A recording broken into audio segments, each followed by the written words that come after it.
Riverman fans, I'm Jason Ruff, joined once again by Riverman head coach Jean-Guy Judel. It's time for Coffee with Coach, presented by CxT Roasting.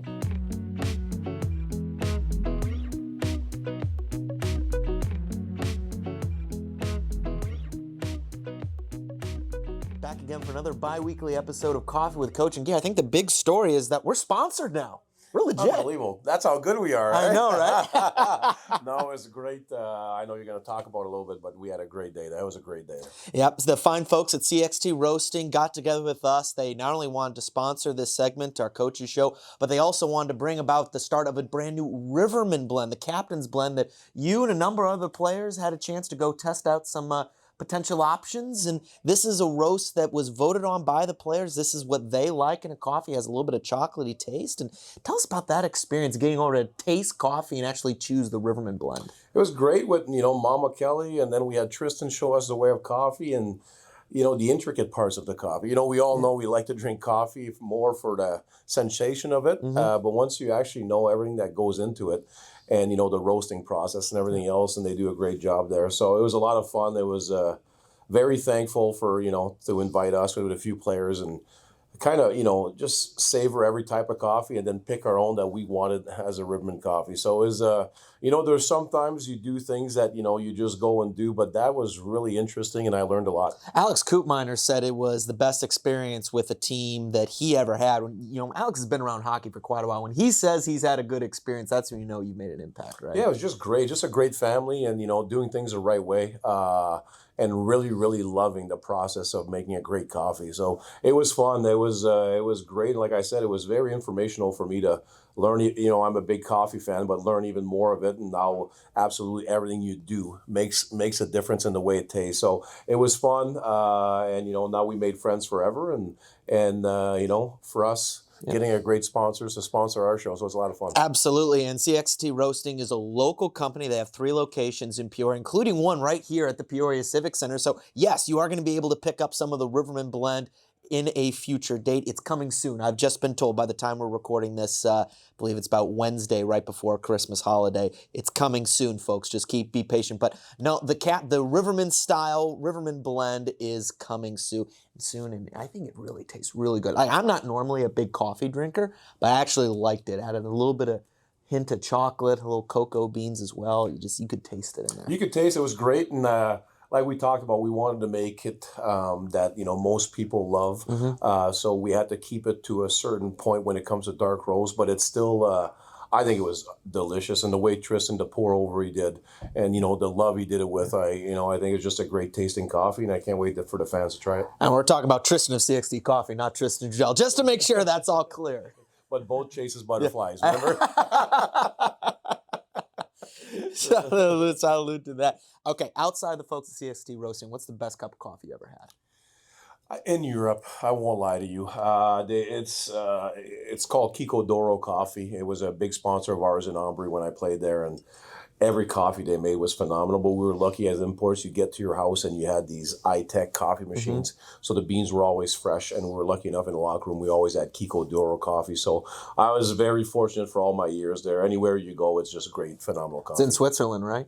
Switzerland, yeah, and they are a company from right on the south side of Switzerland and then inside Italy. So it was great coffee and just great sponsors. We were lucky enough there too to go do a tour of the big Kiko Doro.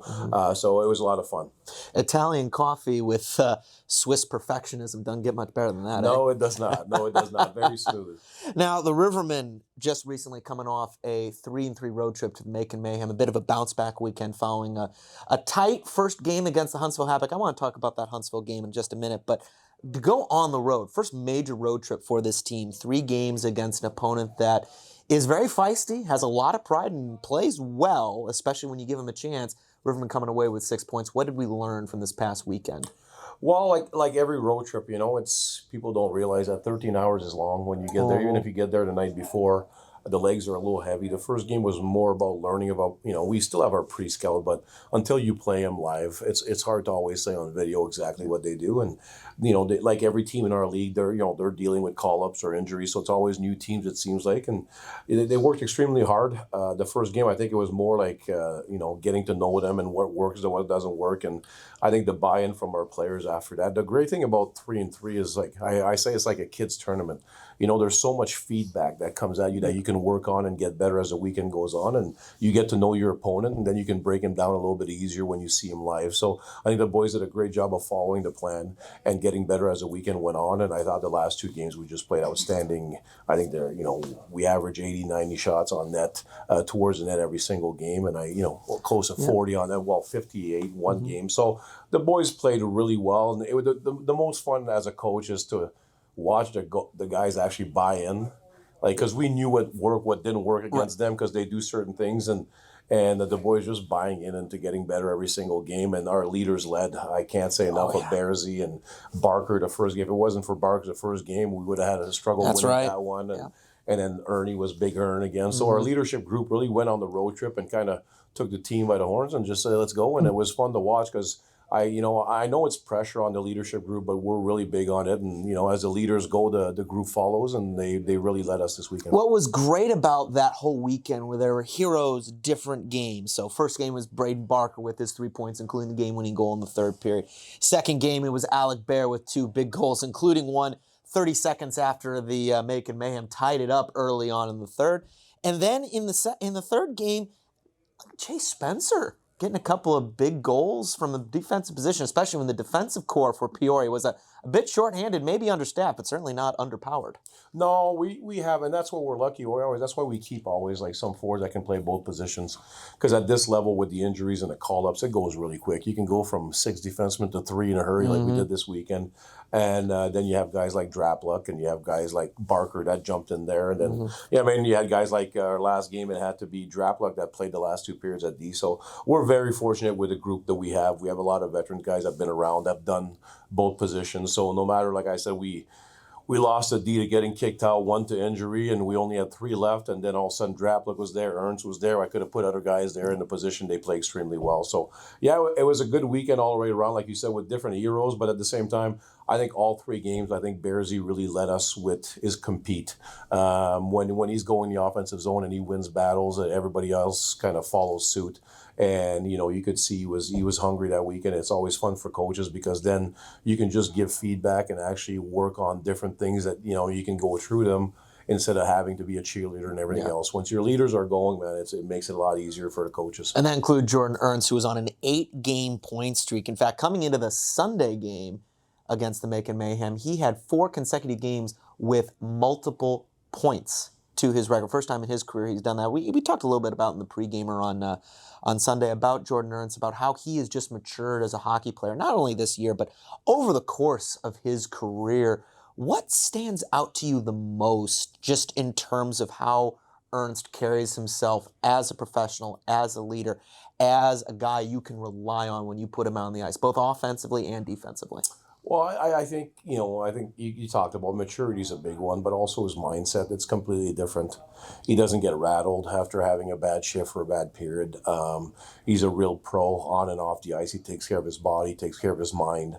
And that's one thing we forget a lot about elite athletes, is we work so much on the body that sometimes we forget about our minds. And, it took him a few years to get going, but he does a lot of things off ice to make sure the mind's always fresh and it's always ready to go. So he's phenomenal. We know how lucky we are to have Big Ern here, and he does so much for the team, and his energy, like, he loves the game, loves to be on there, and he feels like this is his team, which it is. I mean, he's been here for a while and brought a lot of success to our organization. So for us, Ernst is in the same mold as the Hageman, as the great ones that came before him. He's a true Riverman, and he's going to do whatever it takes every single night to be the best version of himself. And now the only difference is when he's not exactly the best version, he's strong enough mentally to not let him affect him. He's going to keep working towards the one goal that day, is winning the game. There's life lessons in there as well, I think, because all of us have these times during the year, during a day, when just things are just not going well. You have a bad shift, you have a bad day at work, and you can feel easily be down on yourself, like it's an indictment on you. But it's important to have the mental fortitude and the toughness to say, no, it's not an indictment on me. No, it's not an indictment on my work. It's just a bad day. Trust yourself. Get after it the next shift. Yeah, there's so many things you can, you can go, but life is for you. So you just got to make the best whatever situation. And I think he's at that point of his life where he's content, he's happy. He stopped chasing a little bit. He's always, you always want to be better and you always want to be the best version of yourself. But I think he's in a happy place with himself, with his family. A few, niece and nephews that came along, and he's just in a good place mentally right now. And like I said, he works extremely hard, from reading books to doing the right things off the ice to make sure mentally he's okay to handle all the tough situations. Because like you said, it happens to everybody. It's just how you react. And that's another thing about this week, and not just Ernie, but I love the way we reacted as a team. I think we had full control of that second game. We made one really bad mistake with 20 seconds left that we usually don't, do in Peoria. Cost us a goal, then we come back right after that mistake and they score one right away, like 10 seconds in. Yes, and if you're not a veteran group that has a lot of confidence in yourself, you're going to crumble really fast when that happens. And we didn't. We scored the next shift, and they didn't touch the puck again the rest of that period. Exactly. So we have that internal fortitude now with a lot of leaders that have been through all the hard times, and we talk a lot about mental part here in Peoria, that they're strong enough to handle any situations. What was exciting for me to see is how the Rivermen won those first two games in the third period. Previously, it seemed, just from the outside looking in, where it was either second period or bust for this Rivermen squad. If they didn't get it going in the second period, if it was tied or even trailing going in the third, then it might be a little bit of shaky proposition there. Yeah, and it's a little bit like, if you look at the NHL, to me, it's kind of the same thing a little bit. When you start a year, the first 10, 12 games, it's more like training camp. It's more learning, those kind of situations, especially with a new group. Half our team were new. So you have to learn how to be in those big moments, those big situations, how to handle it, how to react. And we have our leadership group, I think, after a while kind of taught them. And that's why, the first 10, 12 games, there's tons of goals scored. There's tons of turnovers in the third period. Oh, yeah. And now when you get here, like in the bulk of the season where, most teams are pretty much structured in and doing what they have to do, you see a lot of less of that. But we have a great group that really buy in, and when our leaders lead like they did this weekend, it makes it really easy for a coach. Well, the Rivermen are going to have to rely on their leaders this weekend. They got another 3-3 set coming up, and it starts on Thursday morning. You better break out that pot of coffee, because it's the Education Day game coming up at 10:30 in the morning this Thursday. Then the Rivermen are hosting the Quad City Storm on Friday before going back to Moline on Saturday to close out the schedule just before the holiday break. A lot of stuff to attack there. I want to start with the education game. You love those games, especially when those kids come in 9,000 plus expected. How do those early morning games affect a schedule? Because you're fond of saying hockey players are creatures of habit. It's not very often you play a hockey game at 10:30 in the morning. Yeah, it's a different game. I just love it because it's a challenge. Yeah. I love challenges. It's kind of different. It's different for coaches, different for players. They have to play a game early, which physicality in practice, you always want some, but it's never as close as a game. So they have to kind of rev up the engines. But again, it makes you stronger. It makes you learn different ways. In the playoffs, you never know what's going to happen. So you have to be ready for everything. And I think that's another one of that. And for us here in Peoria, I think it's starting to build a lot of success. Thanks Steph. That's one of our big projects. Steph Leverton upstairs does a great job with the education game. And I think for me, I've been in Peoria for a while, and I'm trying to sell the sport on Peoria. That's why I do like a lot with youth hockey, and I love teaching the game to to the youth here in Peoria to make sure they fall in love and have passion for the game, and just seeing 9,000 kids, if we can get 100 of them to start loving the game even more and wanting to start hockey or want to become Rivermen fans, we did our job, and kudos to Steph for doing a great job all year, bringing in 9,000 people, and it's fun too. It's fun for the players. It's a little different. Especially when you have a 3-3, we look at it as a positive because then that gives us 36 hours to the second game. So it gives us a little bit more time to rest, and especially we came back Monday. It's been a quick turnaround, but again, we never make excuses here. We find ways to attack those challenges, and we're playing a team that just beat Birmingham, and I watch a game and they only gave 24 shots at Birmingham, and they're the kind of guys that like to muddy the tracks. They like to hold and grab and jump on your back. So it's going to be interesting, but we can't wait, to play in front of 9,000. Plenty excitement for all those young kids, eh? Telling them to get fun. loud about it. If I would have done that when I was young and had a chance to go see a hockey game instead of going to school and then being with 9,000 kids, and it's really, really fun for them and for us. Like I said, it's fun to try to get more fans involved and more hockey players out of it. Even more so because it's the lead up to the holiday season, so all these kids are probably getting ready. They're probably getting ready to go on winter break about now. Yeah, and after that they have one more day, so it's a great. I think it's great for everybody, and it's a lot of fun. And it's like I said, every year it's building and building, and now it looks like our stadium is going to be packed, so it's going to be a lot of fun. So, this is our last episode before Christmas, before the holidays, so it's time for holiday speed question round. This is for both of us. Oof, okay. For both of us. So we both answer the question and then we discuss.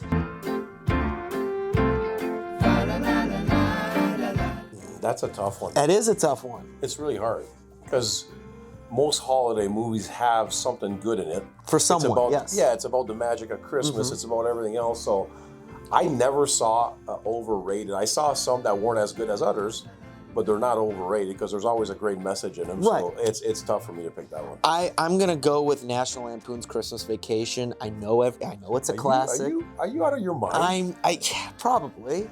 I like Chevy Chase, but it's just he was great in the Summer Vacation. Just Christmas Vacation just didn't resonate.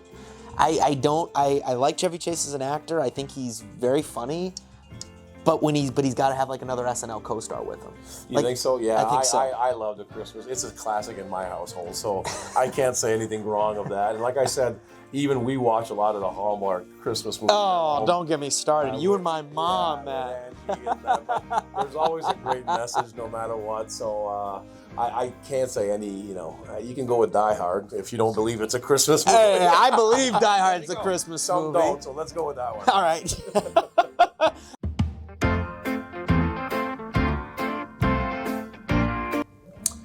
I think we got it at some point, but for me, like video games, when they came out, it was really big, and we didn't have much money, so all my buddies got like the video games before me. Yeah.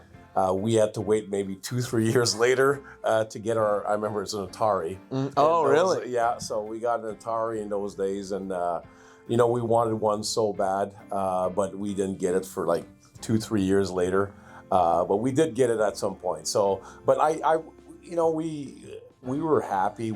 I never really looked like it. It was different. When the upbringing we had was completely different. Oh, yeah. Like we didn't get that many gifts. We usually have one or two, and you couldn't wait to open the one or two. You were really, really happy with it. So I've never really looked towards something because as much as we didn't have as much money, we were always, we always had what we needed to make sure we're happy. So of course, my buddies all had those motorcycles and all the things that you want, but unfortunately we never got those. But Christmas was special for us, just making it special by my dad, my mom. It was always just a great time. The biggest Christmas gift that I never got was a PlayStation 2. PlayStation. The old original PlayStation 2. My parents were vehemently anti-video game. The first video game I got was that little Game Boy in like middle school. Yeah. That was it. Yeah.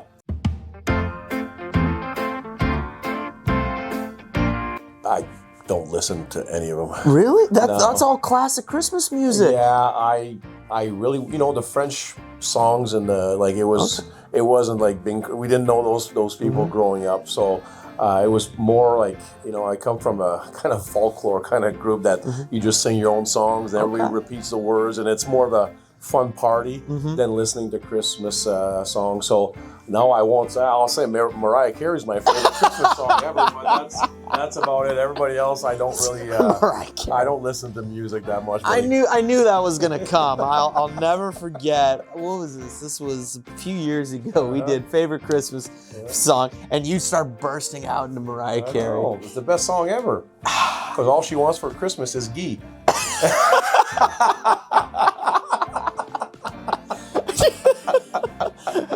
Oh, you didn't know those were the words? I didn't know. Oh, I okay, didn't yeah. know. You know what? I'm sure if she ever met you, I'm sure she would. Yeah, for sure, the big bear. And Angie would have to fight her off a bit. For me, Bing Crosby.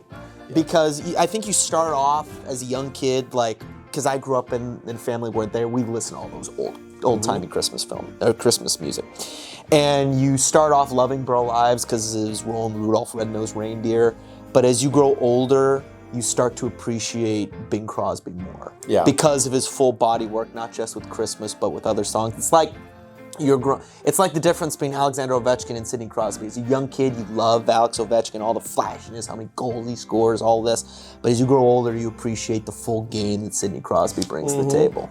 Yeah, I just remember one, Michael Bublé, that we listened to for Christmas. Yeah, he had a good one, but like I said, we just sang our hearts out in French when we were growing up, and we didn't really listen to Christmas music that much. What was the best French Christmas song? I couldn't sing it right now because it's like, it's not words we can say, and then plus you have to repeat the words, and it's more like, it reminds me a lot of like Irish songs where everybody just sings together and like kind of repeat words, and we just sing that the whole night at Christmas and stuff like that. So it was fun.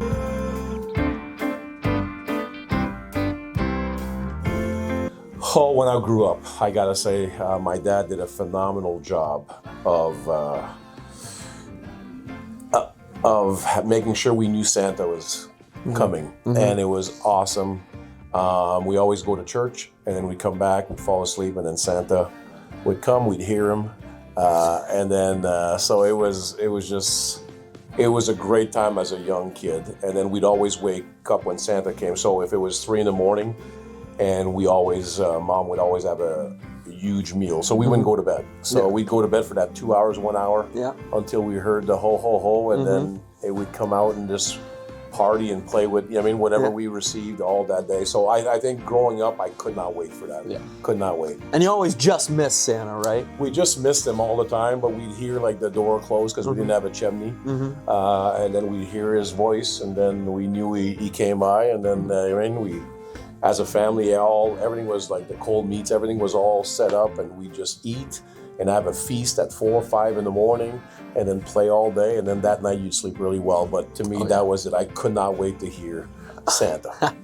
That's awesome. I think for me, and this is a more recent tradition, our family, because I've been able to be so close to home, our family, like either a day before or 2 days before, we've always go downtown. We have a nice lunch or dinner in downtown Chicago, and just kind of spend the afternoon just out on Michigan Avenue, just walking up and down the city, going to the Kringle Market, and just, there's something about Christmas time in the city. It's kind of like the saying, "It's Christmas time in the city." Like there's something magical about the city, whether it be Chicago or Cleveland or Detroit, New York, whatever. There's something magical about that time when it's the Christmas spirit. Yeah, and now for me, like I said, more recent, it's more our big family when we all get together on the 25th, and I make they don't like me for it, but I make every kid open one gift at a time, and we all watch it, because I want them to appreciate every gift. They're lucky they get a lot more gifts than we used to, but I want them to really appreciate it, and so it's a lot of fun to kind of build that tradition with our little family now.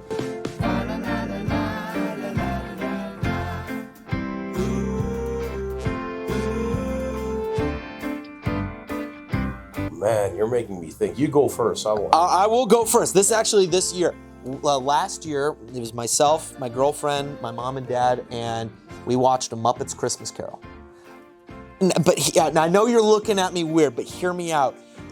It's got Michael Caine in it, who plays Scrooge, and he gives a top drawer performance. And we went into this kind of like, oh, it'll be kind of kiddie, and we came out of it like, holy cow, that was actually pretty good. Like, Michael Caine makes that movie. Yeah. There's a lot. I love Christmas movies.